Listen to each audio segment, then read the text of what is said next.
Have you ever realized you don't have food in your house for your kids?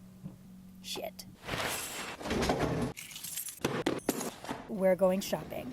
So this whole homemade dog feeding journey started because we realized how expensive the food that we have been feeding the dogs since they were puppies, since we first adopted them, was getting. Also, as the dogs are getting older, I wanted to better control what we were feeding them and what we were putting in their body. And also I found myself on like raw dog food TikTok, which has been heavily convincing me.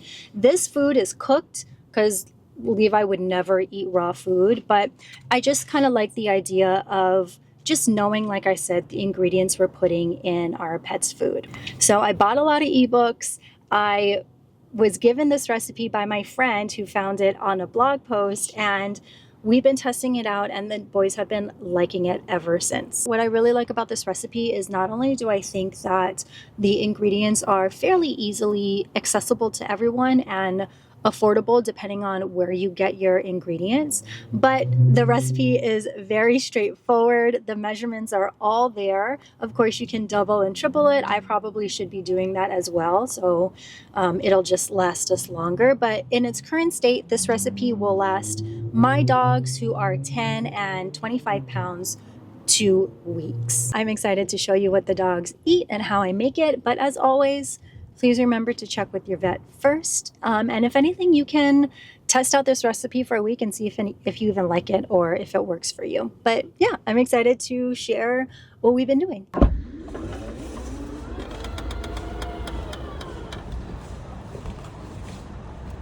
If you're not pre-ordering your groceries online, this is your sign. Thank you so much.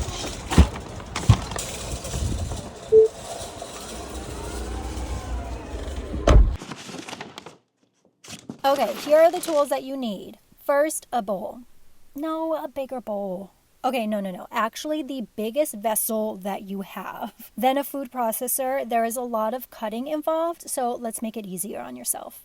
Digital scale, measuring cups and spoons, whatever you need to measure out the ingredients. This is not necessary, but I also use a coffee grinder to further grind up certain ingredients.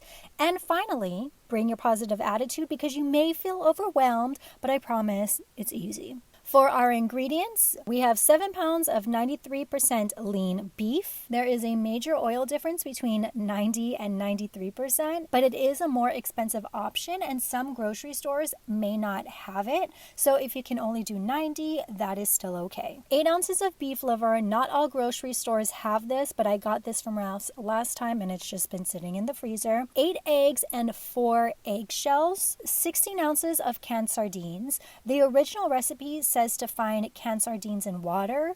We've been using the sardines in oil without a problem, but today we actually found a water option. And then 15 ounces of pumpkin puree. Next, we're going to need 4 teaspoons of ground ginger. We found this big boy in an Asian market a couple months ago. And then 4 teaspoons of kelp powder. This bag is from Amazon. Next, 1.5 cups of hemp seed.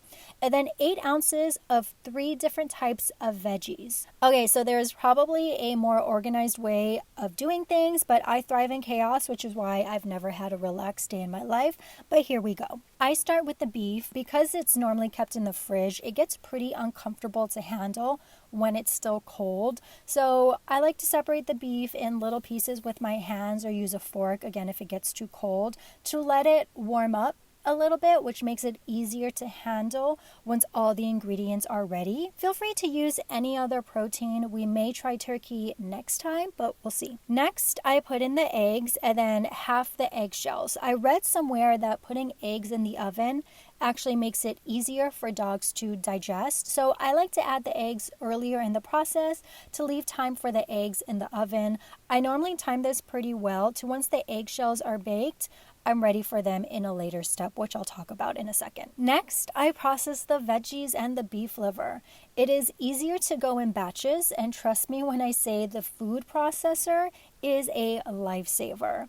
When the last hearty veggie, and by hearty I mean not like a spinach, is ready to be blitzed, I put in the beef liver. I've also in the past used chicken liver because that is what is available in my Asian market, which is the closest grocery store to me. But either way, I blitz whatever liver I use because it's just easier to evenly mix it with the other ingredients later. Beef liver, or really any type of liver, is so good for humans and dogs, so this cannot be skipped. Whatever liver you can find in your grocery store, just use it. Next is the sardines, pumpkin puree, ginger, and kelp powder. With all these ingredients, I like to break it up first before mixing everything together to make sure every bite gets all the ingredients.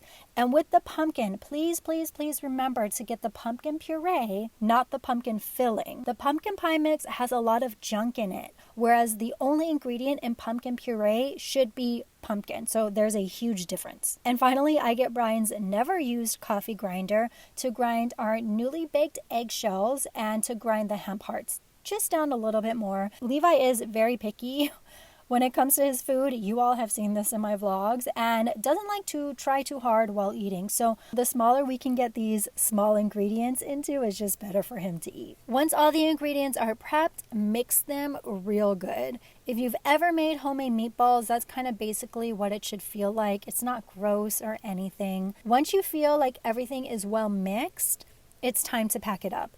I freeze most of the mixture and only leave out a few days worth of food at a time.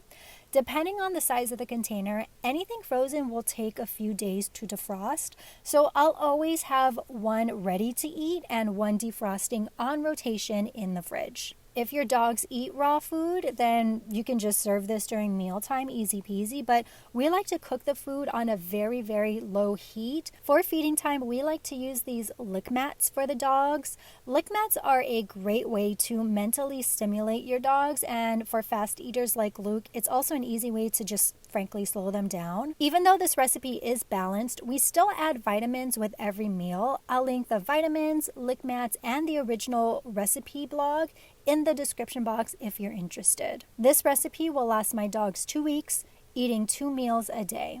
The most expensive part of this recipe is the 93% lean beef.